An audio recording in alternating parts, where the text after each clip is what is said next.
There we go. Good evening, Monsieur et Madame. Welcome to another episode of BowtieUP Live, where we strive to bring you the greatest in edutainment today. Don't believe us? Stay a while. That wasn't too bad, I guess. That was not. Cool. I was wondering where you were going to go with that, honestly. No, I don't know. I was trying to figure it out as I went along, and then it just kind of plopped. So I figured, like, all right, let's just go ahead and dispense with the nonsense and kick this thing off. You know what time it is. Grab your popcorn, grab your drinks, put your butt in the seats. It's BowtieUP Live Friday edition, and we are doing Popcorn Friday, which is a really, really cool thing that I didn't even tell Alex about until, I told you guys about it, which is totally unfair, but who cares? And speaking of Alex, let's go ahead and have this guy introduce himself. Oh, hello. My name is Alex. How's it going, everybody? Alex McDowell, founder at A3 Innovation, partner at Real Impact Solution, overall fan of technology, bigger fan of you guys watching. Thank you very much. I already see Chris jumping in the comments on Facebook saying happy Friday. Absolutely. Fry-yay, as they say, I guess. Is that the cool thing that the kids are saying nowadays? I really don't know. Who are the kids these days? I thought we were kids. Yeah, no, I cool felt like I kids. was the kids for a while, and now I'm starting to realize that I'm not. I've been outclassed by a newer generation of kids who are even more wild than the last. Oh, so you're starting to feel my pain. Is that what you're saying? I am starting to feel your pain. I'm starting to feel real old, man. I'm working, especially working with schools. It's an awesome, opportunity, and it's a lot of fun, and it's very, humbling to get to work with a group of kids who really need help. And but it also kind of just makes me realize how out of touch I am with everything, because I'm like, oh wow, yeah, I don't even know how you guys. What do you mean you're not texting anymore? What do you use? Texting is an old school. What is it now? Is it just telepathy? Yeah. Everybody just Snapchats now. They just Snapchat each other, and I'm like, why would you want to send a picture? Of just what you're doing all day, every day. I know have very boring lives, but whatever, man. Good for you guys. Well, I'm proud of y'all. And then TikTok, I guess the whole beast in itself. Yeah, that's a little beyond my grasp. I can neither tick nor talk, so I can't sing or dance. So I guess I just gonna have to stick to the copywriting, I guess. I can do the mustache dance. We were taught that. Oh, shout out to it was Mila, right? Yes, Mila Deschamps. Deschamps. Yes, yeah, she was a fabulous guest. She was wonderful, absolutely. You know what? If we want fabulous guests on this episode, because it is Popcorn Friday, we're gonna have to generate the link and put it in the StreamYard link and put it in the comments so people can join. Because right now we're inviting them, and there's a moat and there's an alligator. And they're like, yeah, I'd like to come hang out with you, but there's an alligator. So we got to do something about that. What's the alligator? Oh, the internet. I don't know. The lack of the link. I don't know. These things don't always work out. Okay. No worries. Well, either way, we've got the comment in the stream. And we are in cyberspace on LinkedIn right now. So we'll wait to see some of our friends trickle through here. And then we will incite them to come on to the wonderful television programmer. Right, I don't know. I don't know how to add an E on the end of things in normal conversation. Un program. Yeah, I don't know.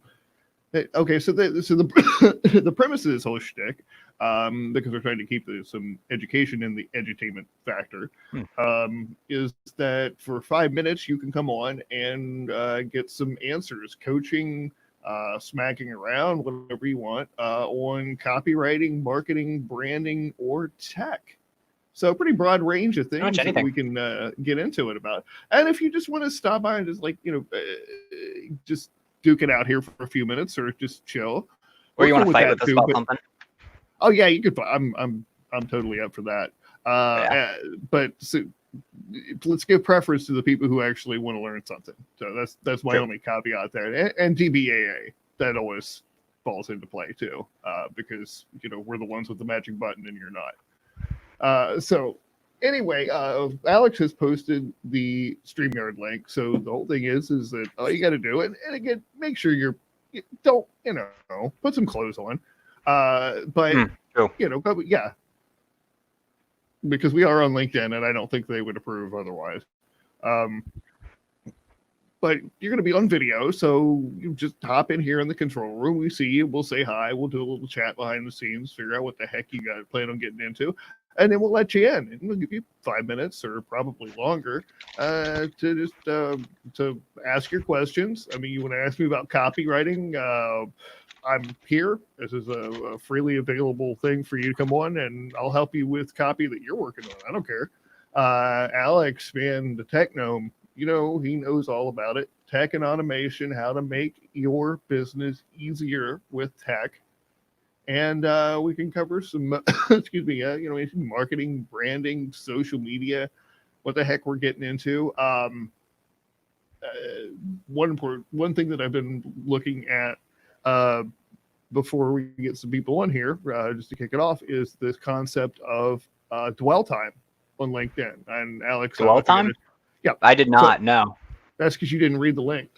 I did not. I did not have time. Yes, what I know, and you know how we entrepreneurs are. You send us a link and go, "Hey, check this out." There's about a 20% chance we're actually going to do it because we're getting that from dozens of people 2%. every day. It's 2%. Down to 2% now. Yeah. You do not have a 20% chance of me opening a link. You don't even have a 20% chance of me opening your message. All right. So let me give you a little. Let me school you. I want to do. And I was going to do a separate training for this, but let me go ahead and just throw this out there. I was doing some reading on the LinkedIn engineering blog, and reading about a factor of called dwell time. And what that means is there's two types of dwell time, and dwell time starts from the time that there's half of the opening blurb of your post available. So that 4 or 5 lines you have that show at the top before you see more. Okay. Once half of that's visible, it starts counting. Okay. And if it's under a certain amount, then that counts against your post getting seen by your extended network and second degree connections and so forth and so on. Okay. So basically imagine if you just scroll by and you look at it for half a second and go, words, blah, blah, blah. Okay. And you scroll on. It means you weren't engaged with it. So you just moved on without really reading it. Okay. The second type of dwell time is post-click dwell time. And this is on text-based posts. And the post-click is, again, how long they spend reading the post after they click the see more to read the rest of it. Okay. They turn it into value. That's really cool. I'm reading it now. Yeah. So, and this is in addition to the signals that we commonly talk about, likes, shares, comments, the things that we all think about when we're writing posts. But there's this whole new thing, it's not new, but new to me, dwell time, which means that how you structure those first 4 or 5 lines of your post to determine whether or not anybody gets to see it beyond the test market. Okay. And the test market defined by the algorithm are the people most likely in your network to engage with your content. That's not even your entire network. That's just the select few that it determines algorithmically that might want to see your stuff. And if how they interact with it, those handful of people, how they interact with it depends on whether it goes to the next level and then gets reviewed by a human being to see if it should go viral. And okay, so that's really cool. They are literally just putting the math behind it. Right. And obviously we don't know what those numbers are, but what they obviously we do know is that getting people to get the correct amount of dwell time on the first 4 or 5 lines of a post is critical. Because think of this. How many times have you done a drive-by like for somebody that, you like them as a person, but you don't really give a crap about what they're talking about? So you're scrolling, oh, okay, well, there's something Lee posted, and you keep going. No dwell time, but you got a like. Which, in that context, probably means squat in LinkedIn's algorithms. You see what I'm saying? I do. And what I'm also seeing is that they are, in essence, trying to put the people that you are most likely to interact with at the top of your stream. In essence, like they see what upstream and downstream actions you take, and those are ranked differently. So if you comment, that's a upstream action because it goes up your connection list. If you share or goes through your connection with, if you share it, you're gonna get it out to your whole network, and then that share can also have a downstream effect on the other person's reach. So they want to know, like, basically they can see, and this is where it comes into any given person, like the way that you interact with people on LinkedIn determines the type of things that you see on your feed. Like the user experience is set on an algorithmic level based on how likely you are to take an action on any given sort of thing, because they want to have the highest probability of you doing it. So all of you who are in those pods that are just commenting on other things, liking and commenting because it increases engagement, congratulations. You are absolutely pushing everything out of your LinkedIn feed, and you're only going to see your pod members. So, you know, enjoy not really seeing anything else. Yeah, but that's really important for people to know. Yeah. I don't think this is something that a lot of us give a whole lot of thought to as we're building our content, because obviously we have to be doing this for a reason. I mean, there's this concept of show up, post every day, post every day, post every day. You have to be seen. Okay, but then what are you doing with it? Just being seen, just having your name pop up is not going to help your business. And that's kind of like, I have to do these little, like, you know, come to clop moments with myself here and there, because, you know, I'll get wrapped up in the marketing portion of my business and not, you know, forget that, like, oh shit, I actually have to drive, you know, sales and revenue here. So, you know, that's something that's important when you're creating all your content. I'm going to stop myself mid-sentence here because Gabriel Leo has just joined the broadcast. Beautiful. Can we let him in? We absolutely should let Gabe in. He said he'd be ready this Friday, so I'm looking forward to it. Sweet. All right. Well, what is up, my friend? Gabriel, hola, amigo. What's going on? Nothing much. It's good to see Alex has his camera working again. Yeah, dude. I was getting used to that picture there where you were pointing. I put a challenge out there. I said if anybody could turn it into a meme, I would pay somebody $20. Was anybody taking you up on that? Yeah, you could. Again, it's out there, folks. I'm putting it out here live. So if you're watching, you can go back to a few of the BowtieUP live episodes where Alex's camera just died. Take like all of them. Disintegrated. Take that picture there and turn it into a meme, and the best one will get $20 from me. So I'm putting it out there, folks. That is quite the challenge, Gabriel. I love it. We're gonna have to just do a like a big meme off. We just make memes out of each other. We make friends and we make memes around here, guys, and we don't compromise. Oh goodness. Hey, should we do the stop the show, say hello? You know, I was just typing back some responses to some of you lovely people out there watching, specifically William and Sophia, who have jumped in and dropped in comments. How's it going, guys? Hope you're having a wonderful day. And also, Pia, if you're watching, thank you so much for the like. I saw that you had dropped that. Much appreciated. And you are incredible, badass brander. That was an awesome conversation. Actually, going to bring her back. Absolutely. Now, Gabriel, we were actually just talking about something that you will find very, very interesting, because we were talking about the LinkedIn algorithm.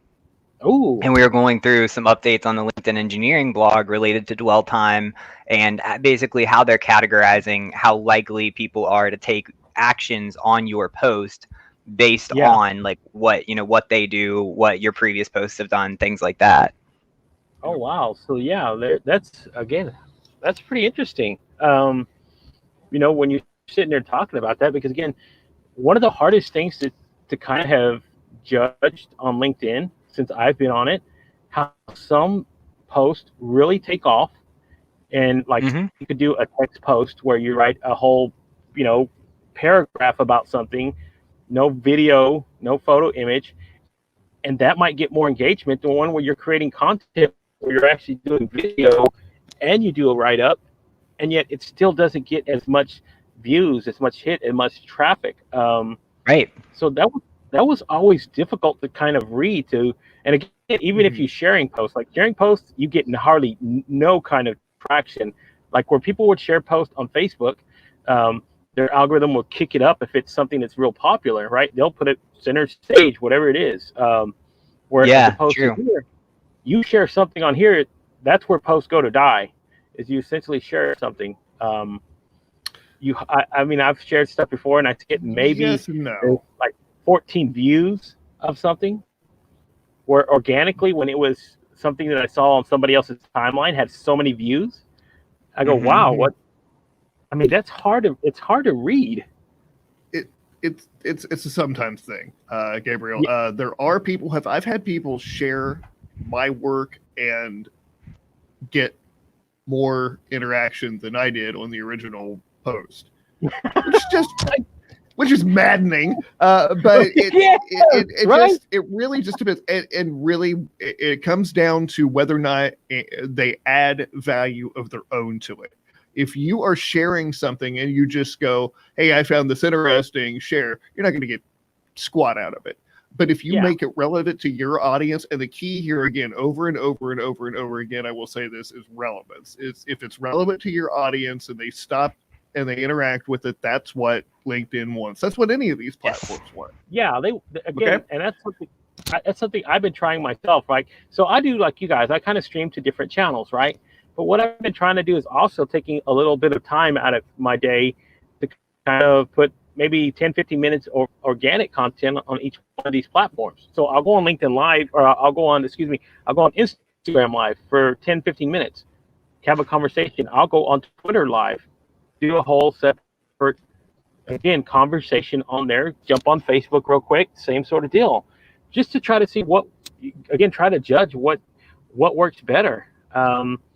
Because again, I know that using these third-party streaming software like we use, I think we take a hit. We don't get the same. Kind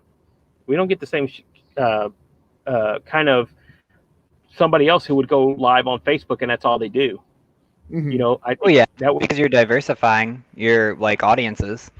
So it all depends on how you interact with them. I mean, the most important thing is just keeping up that interaction and making sure that your feeds are getting comments. So when people are interacting on platforms, if people interact more on LinkedIn, then you're going to get more traction on LinkedIn. But if people interact more on Facebook, then you're going to get more traction on Facebook. If you go live on both and you get a ton on LinkedIn, but none on Facebook, then the next time you go live on Facebook, you're not going to be ranking as highly. Whereas the next time you go on LinkedIn, you're going to be ranking a little bit higher. So that disparity just kind of get greater and greater. Because in essence, in the internet, the rich just get richer. That's how it is. You want to show the best content. The best content is appealable to the most people that can be put into a specific subcategory. So once you have that identified, it's just a matter of math, and that's all they do. So I don't necessarily think that you take a hit as much as you can't possibly, unless you have a way to integrate everything, you can't do everything at once. You can't be active on all of these platforms, responding to your viewers and engaging them at once without a different way to do it. Because even right now, we have Facebook, LinkedIn, YouTube, and Twitch all going. And on those platforms, we've had comments on almost all of them, but we've only been able to respond on LinkedIn. Yeah, so essentially you have to do what Gary Vee does. He's got 4 different camera setups. He's got teams handling each one of these separate platforms. That's how he gets around it. Again, we don't have teams of people to manage just my Instagram feed.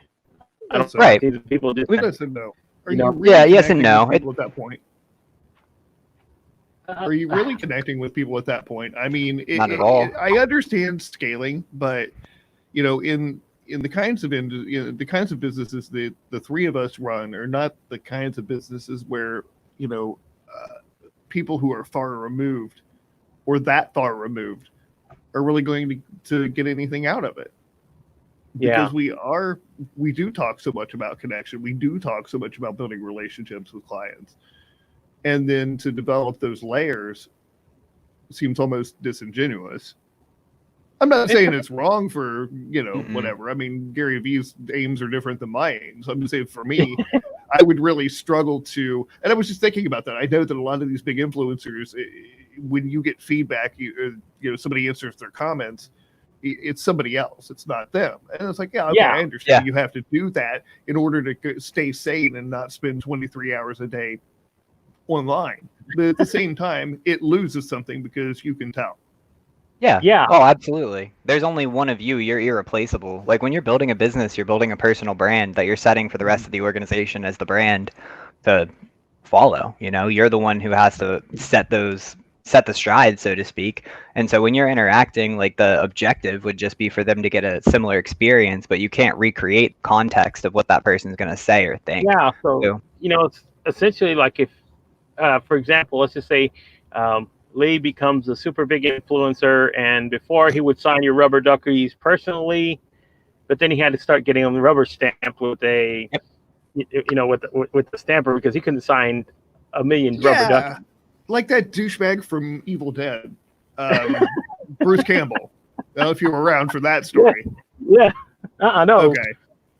No, we went to a book signing of his, and Carla and I did, and it was just like he stood and he made fun of Ohio State Buckeyes for a few minutes and talked about football, and then he got down off his little thing, which I think may have actually been a soapbox, and then went back inside and said, "By the way, these books are all pre-signed, so here, get your copy and go." I'm like, pre-signed, really?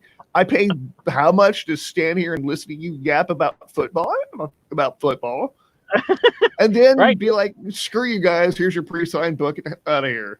And that's why things, and I want to highlight real quick a comment that Gary made on YouTube, because Gary, awesome comments, by the way. And hello. Thank you. Welcome to the show. So hey, Gary says, if you could get 5 solid connections that converted eventually to contracts, could you handle it all at once? If 5 swamps your boat, why worry about how many zeros there are in your connection numbers? Yeah, that's exactly it, man. Good. You don't want to hear Gary. Yeah, you want to hear Gary Monty, not Gary V, dog. Yeah, so Gary Monty. I think Gary should join us. Yeah, Gary, hop on in here, dude. Let's have a conversation.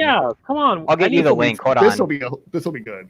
Yeah. So but I only use Gary because again he's a big conduit for people, because again they extol his greatness all the time. And I get the message, right? The message is good. I will say that and he is who he is. I know because I've had people on my show who've actually talked to him on one of his live feeds, right? So I've had a few of those people on. I get it. I get the I get the appeal, but I also tell a lot of these people that I have on as well. If you want to do the same thing, you're not going to be able to do it on the scale he has to. You're going to have to do you're going to have to find what works best for you. That's what I've learned, even myself doing this. I do what works best for me. I don't try to emulate somebody else's style. I mean, because to tell you the truth, if I did, I would do what you guys do. I love the play between you two, but I don't have a guest host. I don't have a co-host, so I guess it's just me. But it works for me. That's right. So I do what works. Again, I just love the fact that what we do, we really do get the opportunity to connect with folks. So Gary, who is joining us very graciously from YouTube. What goes to George Carlin has joined us. Really do get the opportunity to connect with folks. So Gary, who is joining us very graciously from YouTube. What goes to George Carlin has joined us. Really do get the opportunity to connect with folks. So Gary. Okay, I've heard this thing like 4 times. Somebody's looping. Somebody's got to open source somewhere. It's Gary. Hey, Gary. Yeah, turn. Close your LinkedIn down. Or if you're new somewhere. It's Gary. Hey, Gary. It's all right. It's okay. Yeah, turn. Close your LinkedIn down. Or if you're new somewhere. It's Gary. Hey, Gary. It's all right. It's okay. Yeah, close your LinkedIn down. Somewhere. It's Gary. Hey, Gary. The infinite loop of BowtieUP. Oh my gosh. Well, while we try to sort this out, what haven't we done in a while? Well, we did Ominous Cows. What the heck is this one? I forget. While we try to sort this out, what haven't we done in a while? turbo pasta maker. So Gary, I'm going to unlock you in about 15 seconds after you've had time to finish listening to this message. Just close down the other instances of the stream that you have on YouTube or other browser windows. Yeah. And as long as you just have the StreamYard link open, you should be good. Yeah. Give me a thumbs up when you're ready. Oh, was that the actual thumbs up? It was the practice thumbs up. Are you there? Are we connected? Woo, we can. Okay. Yes. Okay. YouTube open. Ooh. That was a lot of fun. I'm glad we got that figured out. Wonderful to have you, Gary. Thanks for jumping in on short notice. Welcome to Popcorn Friday. End of the week, and I figured you guys are putting out all sorts of energy, so I could just honor you by listening. I mean, you guys are making the effort. Yeah. Well, we hope to continue to do so. You make us laugh with the audio. Well, while we're on here, thank you. Welcome to Stephanie Treasure Toe, who's joined the show with us. So great to see you. Yeah. Well, it's like I said, I needed to clear my brain out, and I ran out of Drano, so I thought I'd tune in. Now, this thing about connection, I picked up 2 clients, and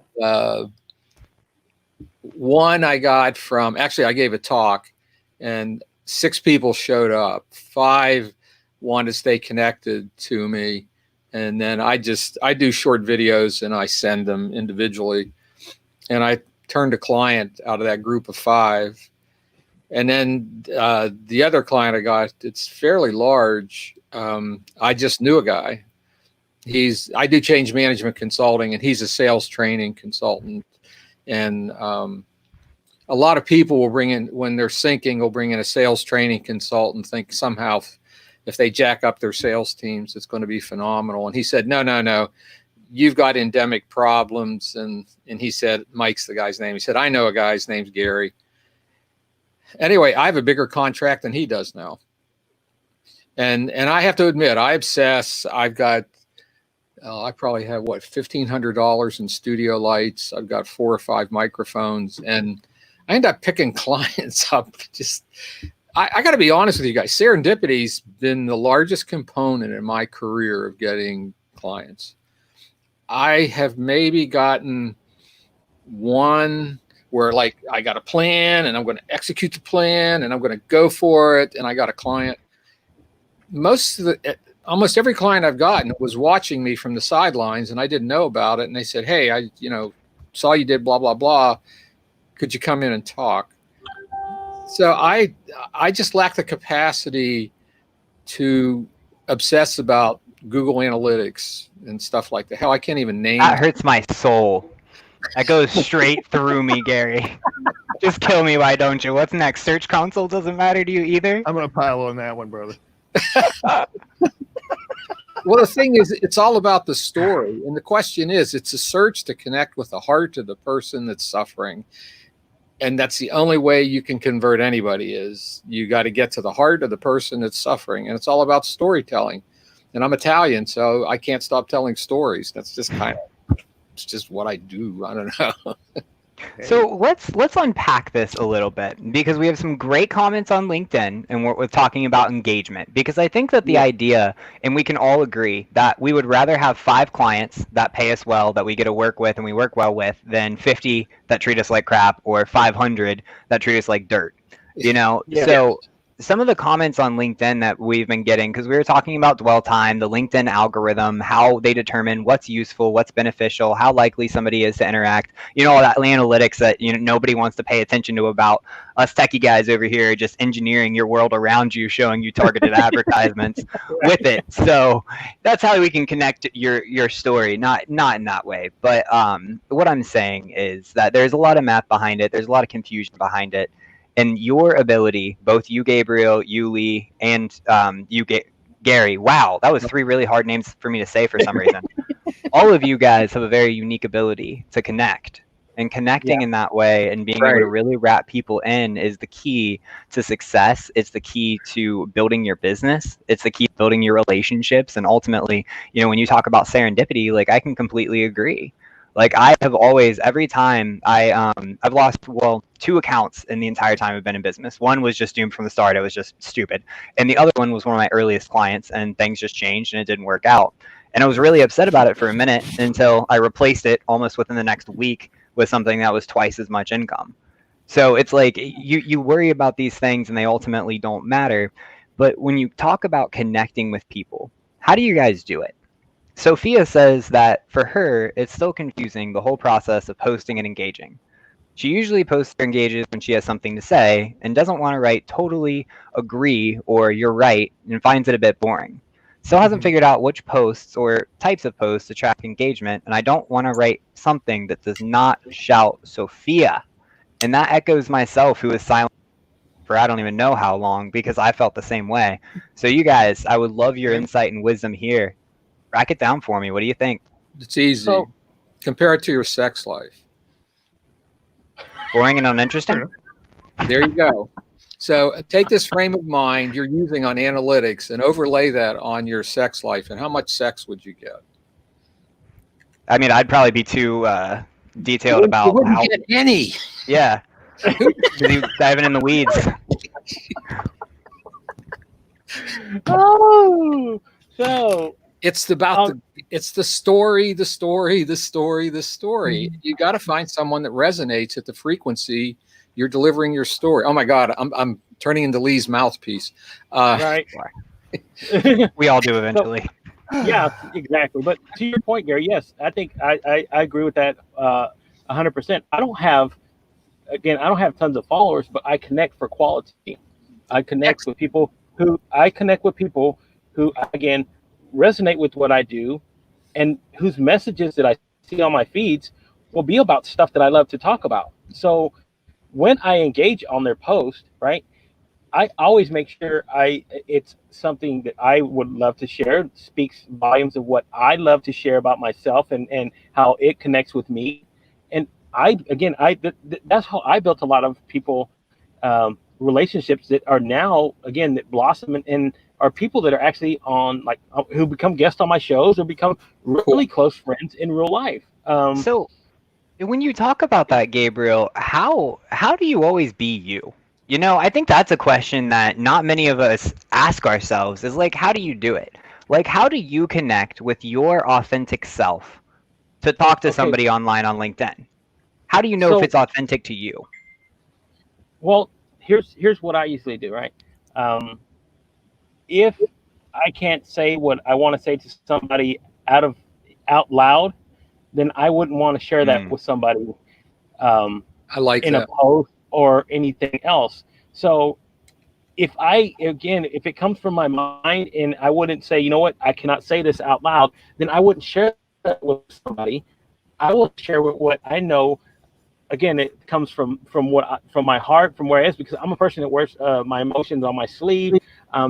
I don't mind being open. I don't mind being vulnerable. I don't mind being a lot of these things, because again, this is just me, and that's all I know how to do. So, and I just got off a live before I came on here with you guys, where I was talking about social justice issues. Right, we were talking about a real deep conversation, but again, I just talked about what I see out of my mind and my world, and what I believe we can all accomplish as people. And that's what I share. And again, if you can't, I tell people that come on my show, look, my show is so easy for you to come on, because I tell you, if you cannot be yourself on my show, then you're going to have a problem. So people that come on, they go, well, yeah, I can talk about myself. Cool. Then yes, we're going to have a real good conversation, because I try to pull out what's passionate about you, what you bring to the table, what you just asked me, Alex, is what I ask other people. And we have hour-long conversations about it. And it becomes easy to hear people start talking about what they love or how they feel or their emotions or their experiences. And it usually makes for a great story. So what I'm hearing then is, if you can say it out loud, if you would speak that into existence, and that would be reflective of you at your heart and soul, then that's what you would post online. Yes. So and what I'm hearing, Sophia, is that The only person who's scared it won't shout Sophia is Sophia. Sophia. Everything is you, because you are the one who's making the post, and you are the one who is talking with them. Yes. So don't worry about it. Talk it out. Say what your response would be first, and then write it down. But you got this. The uninteresting details of our life are wildly interesting to other people. They are. Yeah. Don't forget that. I mean, I know where you live, Sophia, in Greece. They're in Athens. I mean, it's such an interesting thing, and such an interesting place that there's so much that you could draw from that, from your own life, from your experiences, from what you care about and what you're passionate about, as these guys are saying, and relating all of those things to what you want to convey, because you should always start out a post with, what do you want the reader, the viewer, the listener to take away from this? What do you want them to get out of it? Otherwise, there's no point in writing it. I mean, for journal, for cathartic journal type purposes, that's great. I write for that, but I don't share that part. Yeah, me neither. But when I post, I start from the end, and then what I want to teach them, and then relate my own life experiences in a way that illustrates what I want to teach or what I want to say. Does that make sense? I'm sorry, Gabriel. Yeah. No, you're totally right. I mean, as when I write things like what I put out into existence, I know that if I write something and I share it, it's no longer mine. It's the world's. It's whoever finds it, whoever reads it, whoever shares it, whatever it is, right? The stuff that I want to keep for myself, nobody will see. But I do write it down. I get it out of my head. I have to. That's what I'm driven to do as a writer, to want to write. If I have thoughts, ideas, whatever it is, I put it down on paper and I keep it there. And what I do want to share, I'll write it out into a post and I'll put it out on social media. And if you read it, if you comment it, if you like it, if you share it, well, fine, that's cool. That's part of me. But the stuff that's really deep down for me and nobody else, I carry with me in my backpack right now. And that's my personal world. That's it. Once I'm gone, if they find it, okay. But for me right now, this is me. This is where I share my own little world on paper. I use a couple simple formulas. I've enjoyed listening to you guys talk.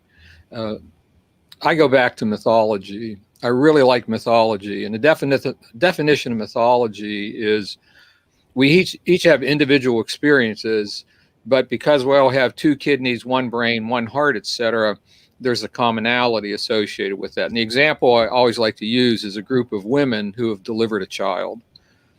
Only that woman delivered that child. I don't care how much extended family's crowded around her. She's the only one whose vagina is expanded to 12 centimeters. I mean, and so, which is terrifying, by the way. Scariest moments of my life. Shout out to Sam for being one woman incredible. told me, she said, if you want to know what it's like, you take your upper lip, you pull it out, and then you wrap it over the top of your head. It just doesn't sound fun. So the thing about mythology is we all want to be seen, and we're social creatures. And so what I do is I use my own mythology. So at 2 a.m., I wake up with the panic attack or the rage or whatever. And then I may go back to sleep. And then by 4 o'clock, I've distilled the principles that I'm ignoring by going into the rage or the panic attack or whatever. And then I have what I want to publish, because I've learned to reveal myself without gossiping about myself. They don't need to know. Gabriel, you were definitely walking in this direction. They don't need to know, see all my dirty laundry, but they can learn how I process dirty laundry and what I do with it.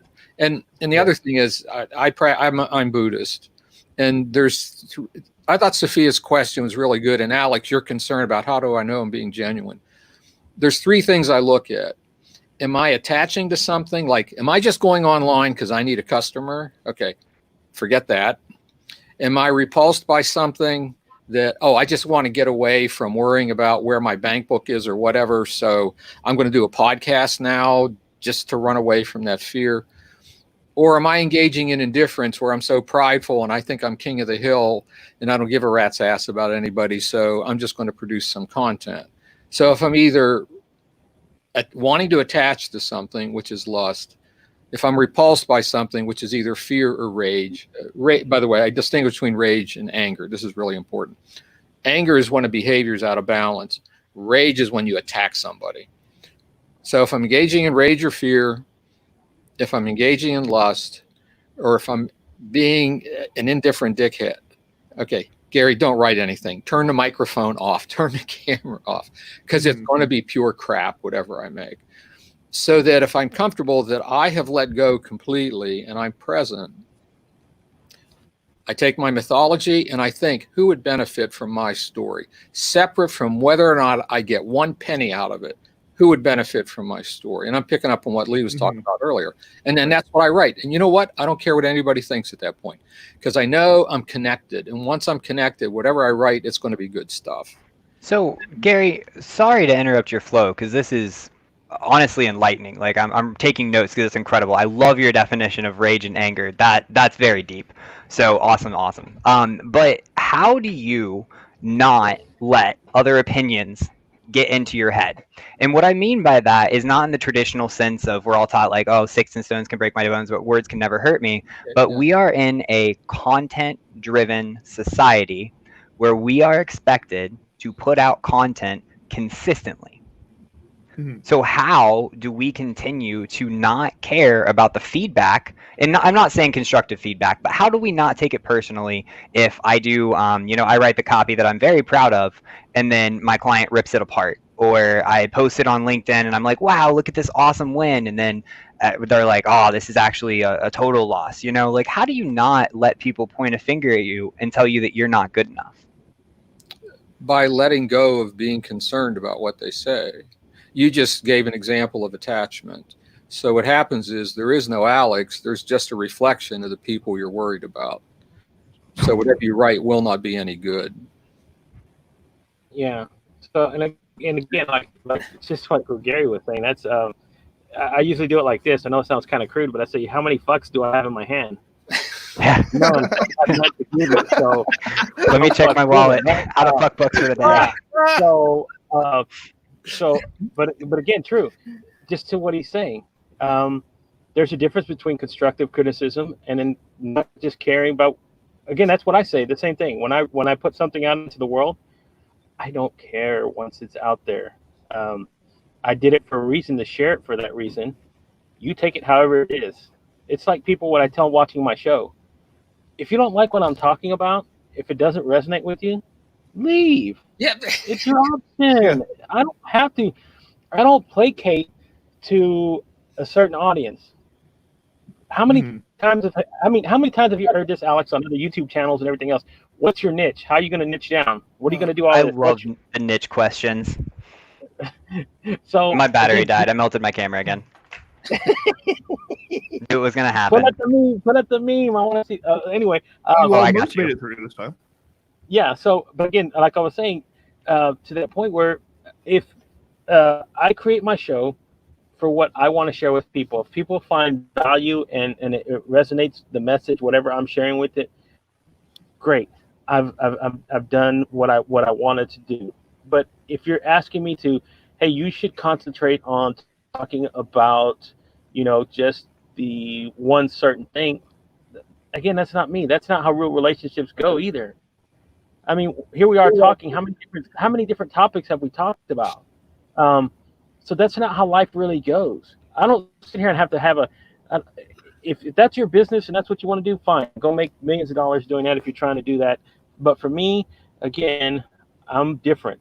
I share just what, again, I want to share. And if opportunities come along with it, they come along with it. I don't plan for it. It never was an intention.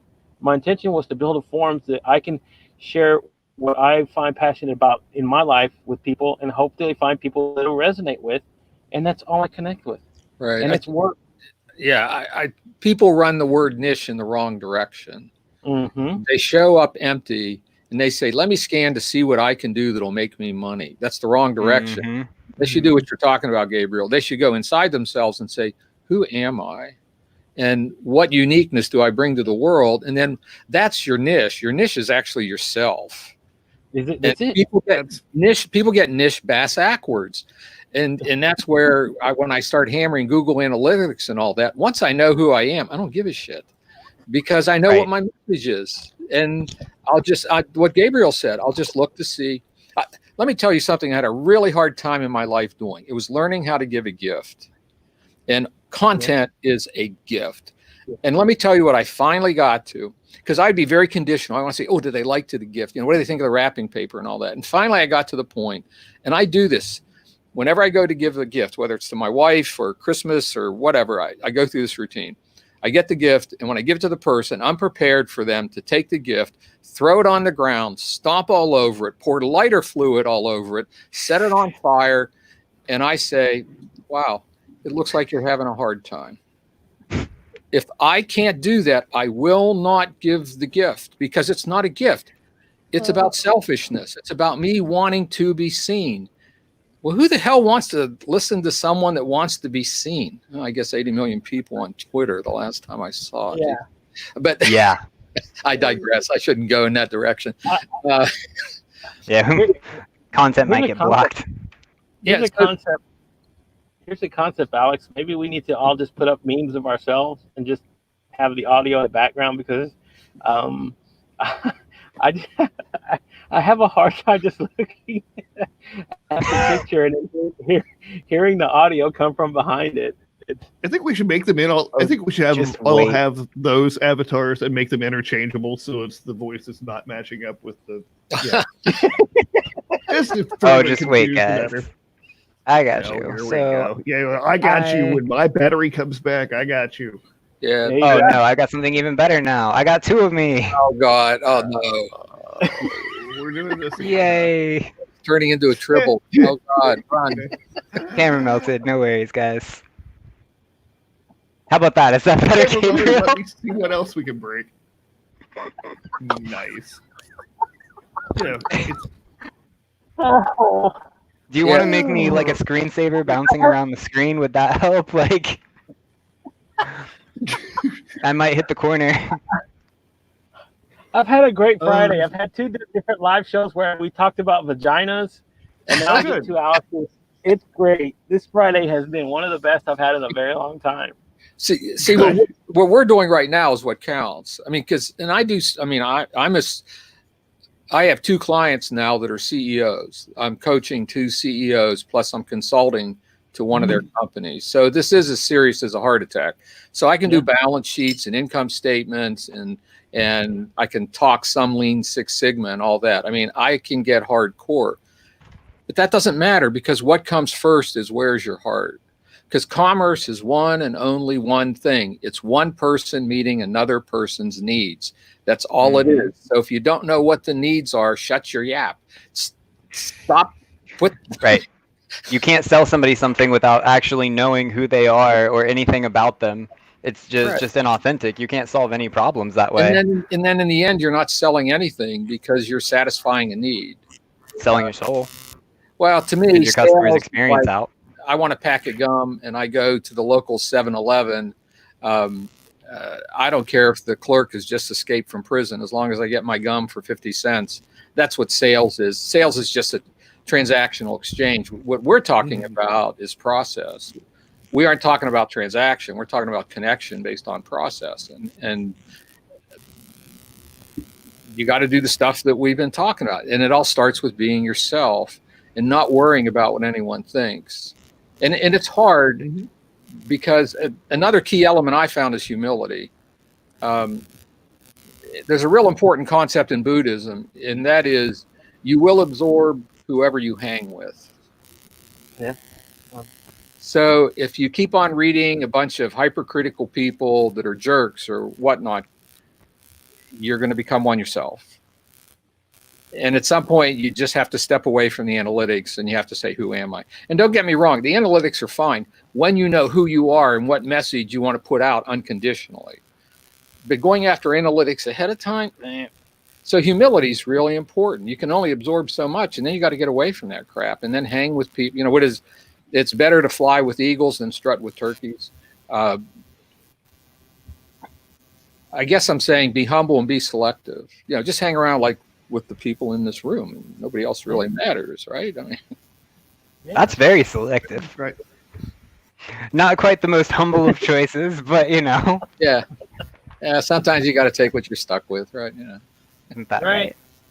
right? Am I making? I mean, this thing about humility, because I also thought, I think one of the false messages that's advertised and makes a boatload of money is prideful macho behavior.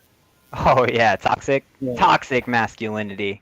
Thank you. Yes, toxic masculinity instead of vulnerability, like who am I or who are you, and will we risk relating with each other? So I'm kind of interested about looks like the mixing board back behind you, Gary. What is that? Oh, let's see, the one over this shoulder.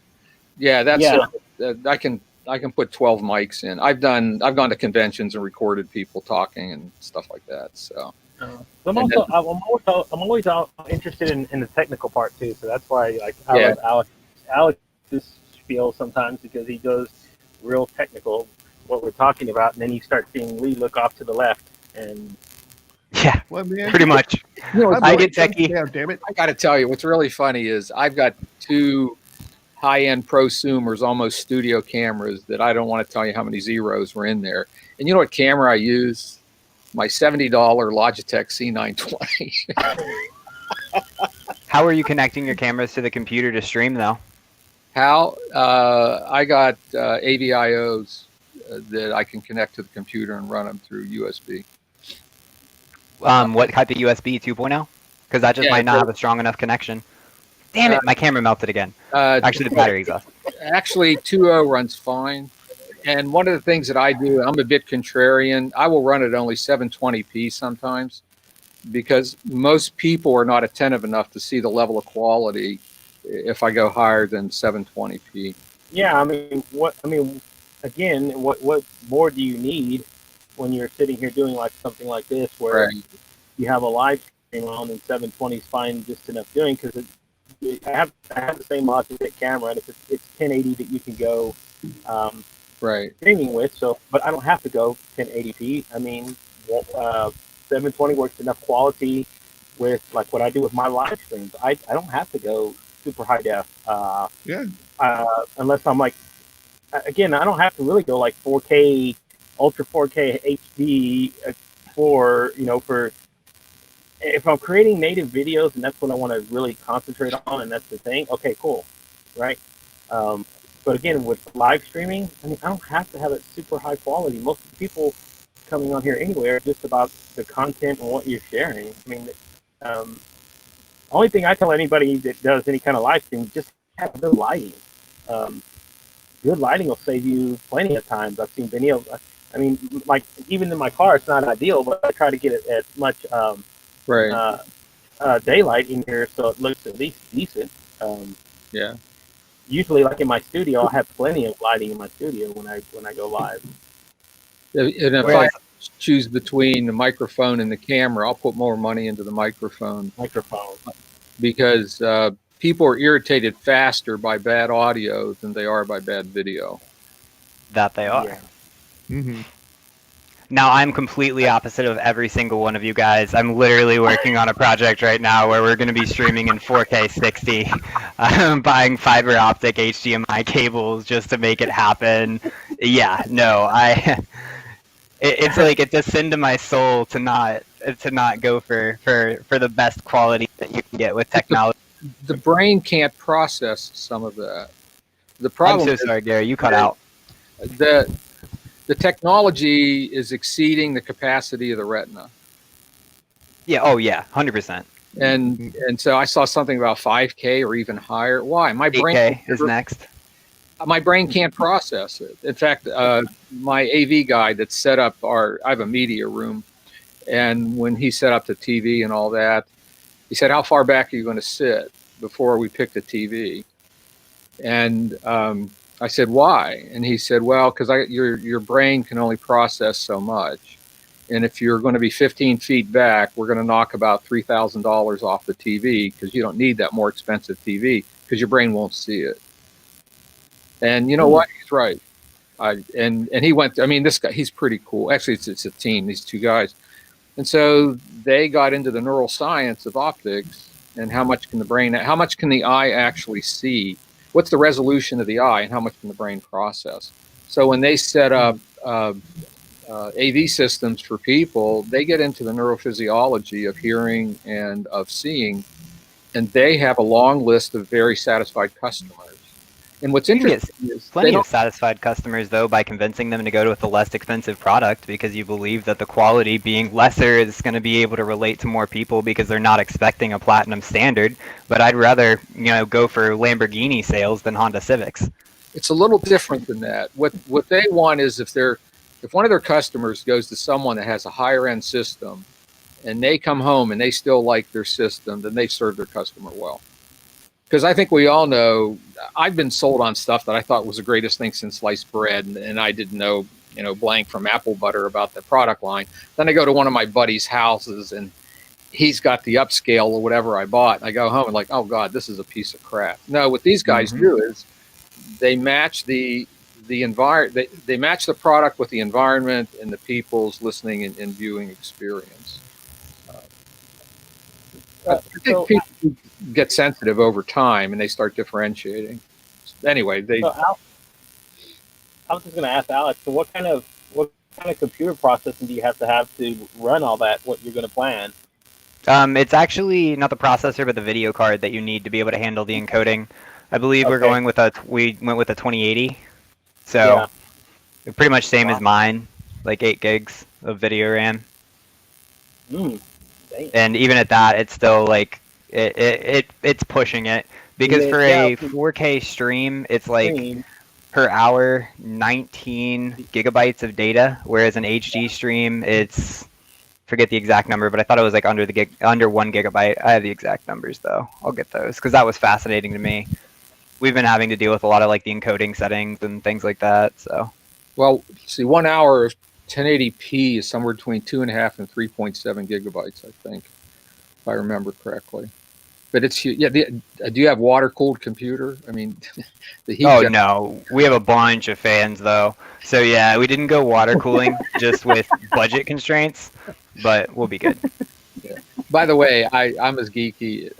You're way ahead of me on technology, I can tell, but I just love to get in it. I used to be an that's why. That's what I love about Alex, though, because right, he does go really. He does his work. I'll say that much. Yeah, I spent a lot of time with tech guys. Tech loves Alex, so there you go. That's the message. Honestly, I just get bored and clients keep asking me if things are possible. And if you ask me if something is possible, I'm going to make it if it doesn't exist. So I understand that. It's like I did 2 LinkedIn Live separate channels the other night. I wanted to see if that worked. So me and Russ Johns got on LinkedIn Live and we used our StreamYard. And essentially I sent him a link. He got on with his phone. He sent me a link from his computer, and I used my phone, and we got on there, and we had a whole conversation on 2 separate LinkedIn channels. And the only thing that we really have to work on is just the audio, but that we figured that out. Just make sure you don't have a real open source, and you won't hear feedback. Because I've seen somebody try it before, and it was terrible because they were using just their phone, and the open source that was coming back, it was so much reverb. You just heard it, the echo going crazy. I was like, oh, that's insane. You cannot enjoy that. So, yeah, we tried that the other night. That was pretty fun. So you're saying you on that, Alex. You're saying you went live on 2 different LinkedIn channels, is that right? Yes. Through StreamYard? Yes. Through StreamYard. And that's not something that you could just set up in the dashboard to run directly to 2 LinkedIn channels? I mean, there would be an authentication issue. I mean, you'd have to have the second person authenticate. But it seems to me that because you can run to 5 channels, well, okay, if you have the pro version, you can run to 5 channels at once. And theoretically, 2 of those should be able to be LinkedIn channels, just to different people's lives. Yeah, you can run it to whatever channel you want as long as you can authenticate it. that's another way to do it. How did you do it, Gabriel? Like what I was saying, through his dashboard and my dashboard, we just send each other links. Oh, oh my goodness, you guys joined each other's StreamYards? Yes. You are a madman, but okay. That's what I'm saying. Because somebody had posed a question to me, and I was like, going downhill. If somebody asks me a question sometimes, and I'm really fucking curious about it, I'll try to find somebody to help me figure it out. Because now I can't. Because then I can't sleep. Because I go, fuck, can it work? And then I have to start working on it. Sometimes it's maddening. Yeah, it really is. Too many problems, too many solutions, and not enough time to finish them all. Exactly. You know? So yeah, that's what we did. We essentially did that because I wanted to see, just like, I mean, Lee's ways will probably work as well, but you have to again let somebody have an admin to your channel. Or you could do a screen share and give them KVM control so that you could have them log in. Say, oh, there's another one. See, there's so many solutions. I couldn't find these answers anywhere else. Nobody else's show is talking about this crap. That's surprising, man. I would think that everybody streaming would be talking about this. Like, that's literally the whole concept of streaming, is how to get live on the internet. Like, we're delivering... How many shows that I've seen, and I've seen live shows like Live Streaming Pros on YouTube, on Facebook. I've seen Ecam Network where they're talking about all this. I've seen none of them talk about what we're talking about right now. None of them. It's insane because, again, nobody thinks about that conceptually. Right. Nobody thinks about the conceptual context of delivering chunk-based video across a high-speed connection with low latency. Who would have thought, man? Yeah, I know. Thought that's just the that norm. sounds like that would be a hot topic at cocktail parties. Mm-hmm. And actually gets you invited to all the high school parties, too. There we go. Wow, I don't you're great at parties. I can see how. Hey, Chicky babe, what do you think of latency? Have you heard about the HLC keyframes?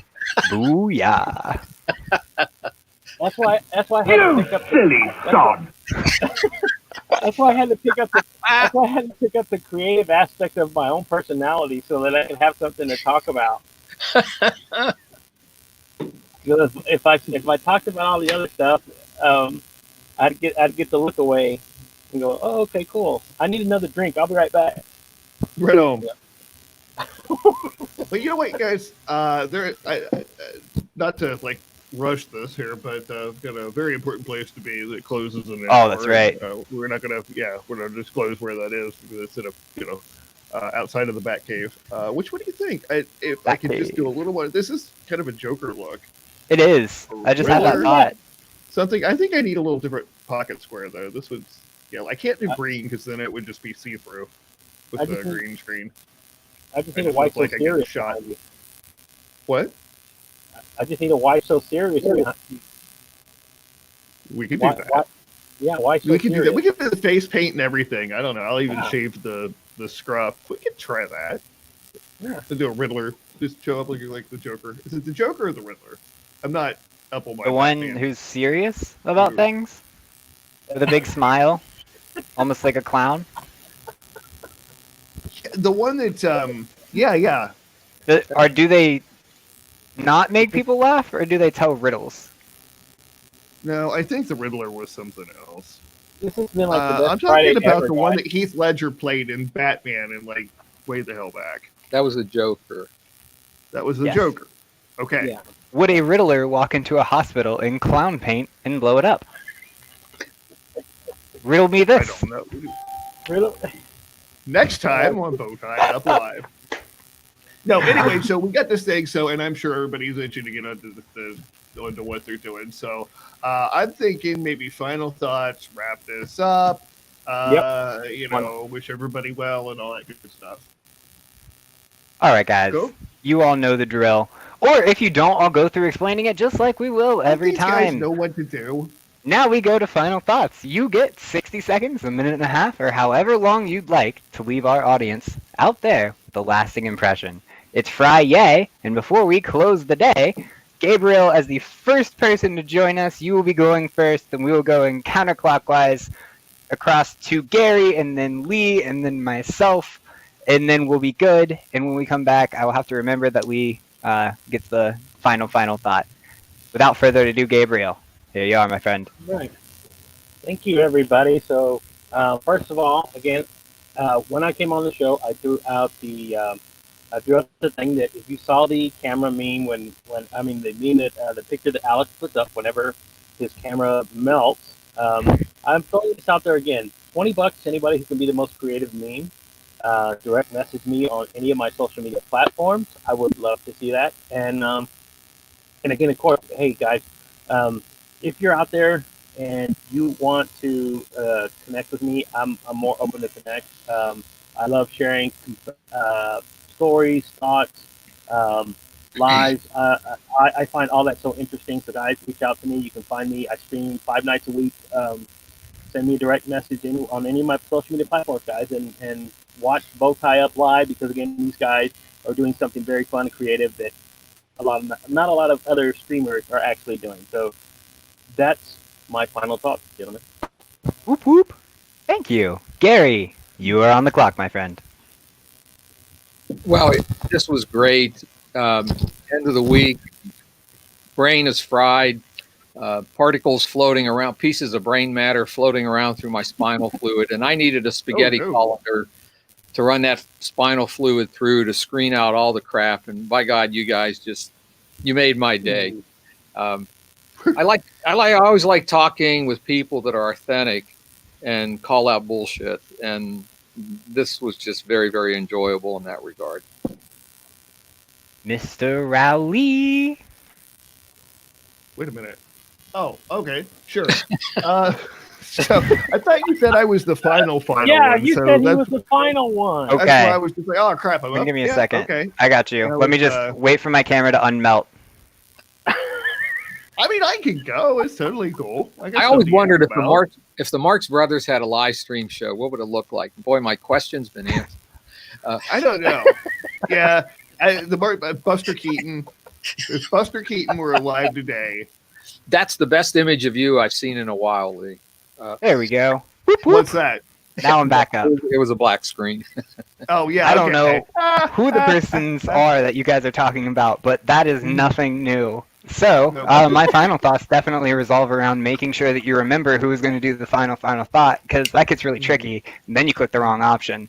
Anyways, thank you guys, Gabriel, Gary. Awesome of you guys to join us. It was a lot of fun. Lee, as always, it's a pleasure. I enjoy spending that roughly hour from 4:19 and 59 seconds onward. And to all of you guys watching, you are our favorite. Remember, be a better person today than you were yesterday. There's a lot of crazy shit going on in the world right now, and it has never been more important for us to stick together, to stay unified, to stay peaceful, and to show some love to one another. There's a lot of people who have it worse. There's a lot of people that have it better. But there's nobody who is you. Cool. Love that. Embrace that. And from everybody here, or at least myself, have a great, great weekend. And remember to BowtieUP live with us next time. Mr. Rowley? Aw. It's so touching. No, I really appreciate all of you. Gabriel, Gary, thank you for jumping on the show. Alex, thank you for co-hosting. I hope that it's maybe taking a little pressure off, going down to twice a week. And so, I've been itching. I missed it a little bit, but at the same time, just having some time to work on other things has been a huge help. And, I think we've brought something really super cool to people today. And it just, all I got to say is, you people make my heart feel super happy. And I will leave you with this quote from... You dog. No, I won't, screw it. You must. I didn't expect that to go quite that way. So I want to leave you with a quote from G.K. Chesterton. The angels fly because they take themselves lightly. Hope you all have a wonderful weekend, and we will see you back here on Tuesday at 4:19.5 or so with an all-new BowtieUP Live. I don't know who our guests are, but like if you're really cool and you want to hang out with us on Tuesday, we are doing 2 guests for that show. So 2 for Tuesday. Well, thank you again for today. I got an awful lot out of this. This is a great way to start my weekend, I got to tell you. Yeah, I concur. Yeah, and I still got a live show, so it kind of throws me into that. Awesome. Maybe I could get vagina 3 times today. So that would be... Is that like a hat trick, I guess? That's a trifecta. Join us next time to see. For the vagina trifecta here on BowtieUP Live. Bye, everybody. Bye. See you later. Bye. Oh.